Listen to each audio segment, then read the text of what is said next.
It's a pretty popular opinion right now that we're about to head into, or we're already in, a recession, and 2023 is going to be a year of layoffs, reductions in corporate earnings, and much stricter hiring practices across the board. Year over year, job cuts last month jumped by over 400% from November of 2021, and the run-up in interest rates over the last 12 months has made real estate deals extremely difficult to get done, with sellers looking to exit at 2021 pricing levels and buyers being unwilling to pay what they could have offered when rates were sub 3%. And since revenues for commercial real estate investment, brokerage, and lending firms are heavily dependent on transaction volume, this slowdown has resulted in very valid concerns about job security in commercial real estate and the availability of opportunities for young professionals and recent college graduates looking to break into the industry. And with so many of you watching this channel either looking to land your first internship or first full-time job in this business, in this video, I want to share some of the general career advice that I would give to my younger self if I were starting the job search process right now, or trying to keep my current job among all this market uncertainty, and the actions I would take and prioritize to maximize my chances of career success in the new year.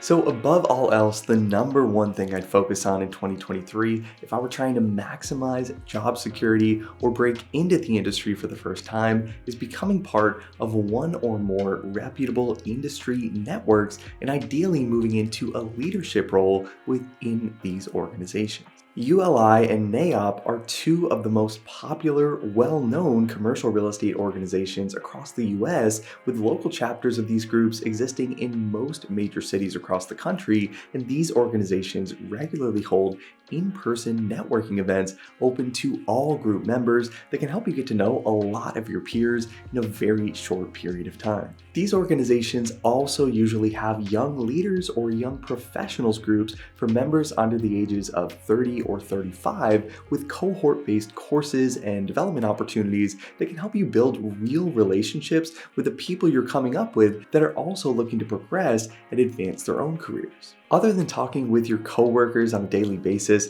I haven't found a quicker or more efficient way to build real connections with industry peers than by getting involved with organizations like these, and these relationships will be incredibly helpful to you if market conditions were to shift substantially and you end up losing your job and need to get back up on your feet fast. If at all possible, I would also try to move into a leadership role within one of these groups, or if this isn't possible, start your own small group of peers that meet up regularly for dinners, drinks, or any other type of outing that actually gets people to show up on a regular basis. Taking on a leadership position makes you visible to the group, including some of the most senior members of the organization, and gives these people a first-hand look at your leadership abilities and your drive to succeed in the industry, and these people are often directly responsible for hiring decisions at their own companies, or they have very strong networks of other senior executives that might also be looking to hire.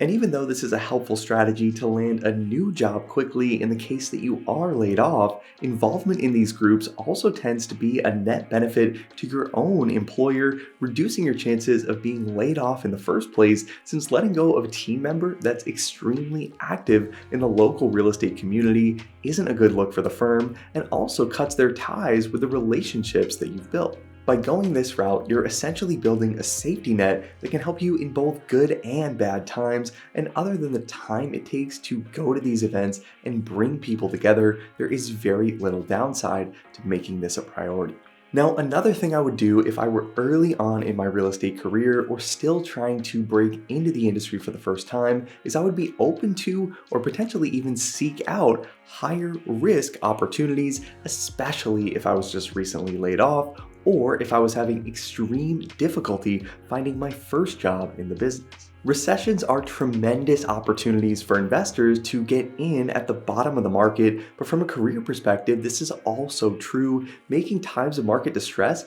often great times to take a chance by joining a new startup or taking your own skills, experience, and network that you built to start your own company. Some of the most successful founders in the real estate industry that I know were people who decided to break off on their own between 2008 and 2011, either due to deal flow slowing down significantly at work, being laid off, and starting a company by necessity, or just taking the downturn as a sign to reevaluate what they actually wanted to accomplish during their careers. By starting out in a down cycle, you're stacking the chips in your favor and increasing the odds that you'll be building a portfolio and selling deals into a significantly stronger market than you started out in, whereas people who started companies in the last 2 to 3 years and bought properties when the market was at its peak might now be scrambling with struggling deals that are underwater or a lack of fee income that puts pressure on these firms to make acquisitions before prices bottom out. The bottom line here is that if you're planning on taking a risk at some point in your career,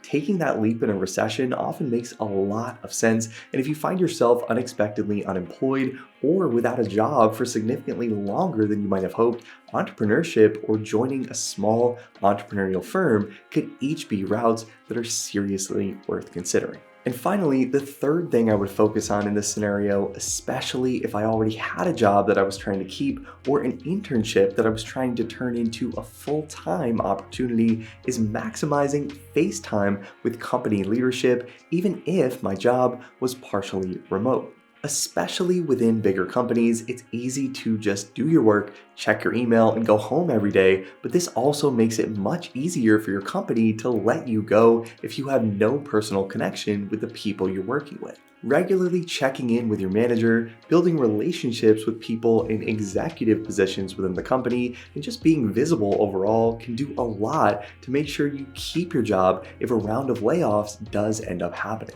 Focus on being in the office as often as you can if you have the ability to do so, and do the basic blocking and tackling of getting in before and leaving after your managers and senior executives within the firm. This probably sounds like very old school advice for 2023, but the vast majority of people that are running commercial real estate firms today have this old school mentality and have built their own careers in an environment where they had to show up in order to stand out. Spending time in the office with the leaders of the company also has an added benefit of giving you an inside look into these people's thought patterns, how they view deals, what they're looking for in the market, and the indicators they're focused on most during hard times. This can also give you a much clearer picture of the overall performance and direction of the company as a whole, and the likelihood that the company will be able to withstand hits to operating income and valuations of properties in the portfolio. Ultimately, as scary and discouraging as the news might seem right now,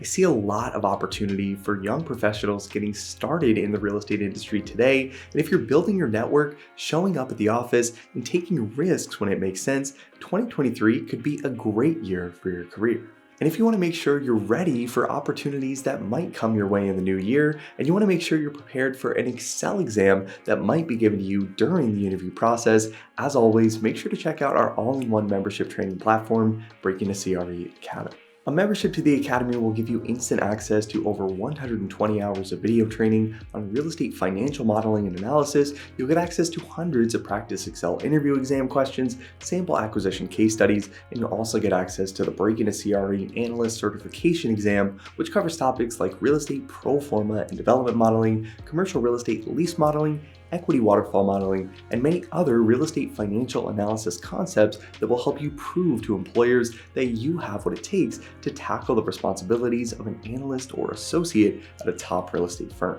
And if you like this video and want to see more content like this on commercial real estate career advice, make sure to hit the like button and let me know in the comments what your career plans are in 2023. As always, thanks so much for watching, guys. I hope you found this helpful. Happy New Year to you and your families. Enjoy the rest of the holiday season, and I'll see you in the next video.